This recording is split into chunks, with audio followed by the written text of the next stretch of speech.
Salut les amis! Allons-y, parce qu'ici c'est du sérieux, hein? Et c'est vraiment sérieux. Vous avez vu ce que Romezem a dit? Le gaz a tout simplement dit que s'il devient président, il va restreindre l'accès à la Bolsa Familia. Et ce n'est pas rien, non. Il a parlé d'empêcher l'homme, qu'il appelle un grand gaillard fainéant, d'entrer dans le programme. Maintenant, je te demande, est-ce que ça a du sens? Ce qu'il ne dit pas, ou feint d'ignorer, c'est que 75% des embauches l'an dernier avec contrat concernaient des personnes qui perçoivent la Bolsa Familia. Elles travaillent beaucoup, elles ne sont pas du tout fainéantes. Les travailleurs pauvres, qui gagnent très peu et ont des patrons comme Zema, ont besoin de l'allocation pour compléter leurs revenus et survivre. De plus, l'an dernier, 2 millions de personnes ont quitté le programme Bolsa Familia après avoir trouvé un emploi et amélioré leur vie. Preuve que le programme fonctionne. Mais Zema aurait vraiment voulu que ça ne fonctionne pas.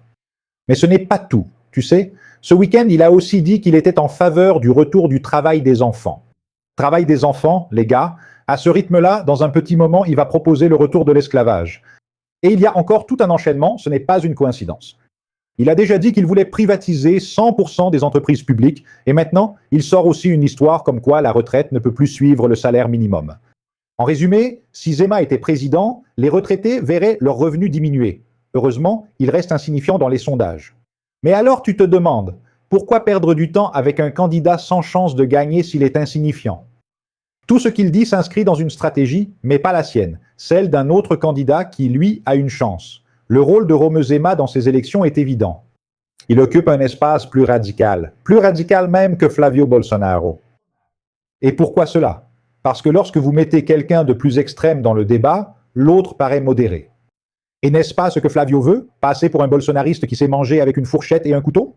Alors, tu comprends le jeu? C'est exactement la même logique qu'on a vue en 2022 avec le père Kellman. Un candidat sans aucune chance, mais qui occupait de l'espace pour attaquer la gauche et déplacer le débat. Et il y a un autre détail important ici, tu vois? Zema pourrait devenir vice sur un ticket avec Flavio Bolsonaro. Il dit ne pas vouloir, mais agit comme s'il le voulait vraiment. Ce n'est donc pas inutile d'en parler. Parce que quand quelqu'un avec ce discours peut être candidat à la vice-présidence de la République, il faut qu'on regarde ça de près. Il faut analyser, il faut questionner. Et surtout, ne pas tomber dans le piège. Parce que cette histoire de paraître radical pour que l'autre paraisse modéré, c'est une vieille tactique, mais qui a déjà trompé beaucoup de monde. Et ça peut très bien tromper beaucoup de monde à nouveau. Alors, les amis, ouvrez l'œil. Zema n'a aucune chance de devenir président, mais il aide un autre candidat qui en a.